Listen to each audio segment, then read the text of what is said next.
এগুলো প্রথম ফুলগুলো সব কেটে দিয়েছিলাম, সেই জন্য পরে কত সুন্দর ফুল এসছে।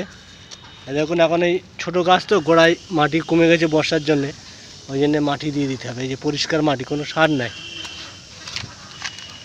প্লেন মাটি এরকম চারদিক দিয়ে করে দেবেন যাতে না জল জমে।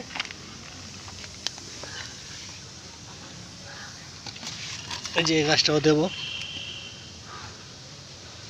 এভাবে দিলে তাহলে আর জল জমবে না, গাছটাও ভালো থাকবে। আমাদের গাছগুলো দেখুন কত সুন্দর হয়েছে, এই কুড়ি এসছে কত বড় বড়। এই একটা গাছ, এবং গোড়ায় মাটি দিয়ে দেবেন, দিলে এখন কোনো সার দেওয়ার দরকার নেই, বর্ষা হচ্ছে যেহেতু, আর শুধু মাটি দিয়ে যাতে না জল জমে সেইটা রক্ষা করতে হবে। আর মাঝে মাঝে ছত্রাকনাশক ওষুধের স্প্রে করতে হবে, তাহলে গাছ ভালো থাকবে। আমার চ্যানেলটা ভালো লাগে থাকলে লাইক কমেন্ট শেয়ার করবেন, এবং নতুন নতুন ভিডিও পেতে সাবস্ক্রাইব করে দেবেন।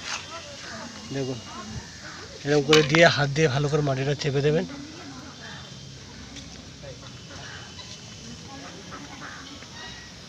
ইউটিউব চ্যানেলে সবাইকে স্বাগতম। আজকে আপনাদের দেখাবো গোলাপ গাছ পরিচর্যা কীভাবে করবেন। এই যে গোলাপ গাছ, নতুন গোলাপ গাছ, বেশি দিন হয়নি লাগিয়েছি, আপনাদেরকে দেখিয়েছি।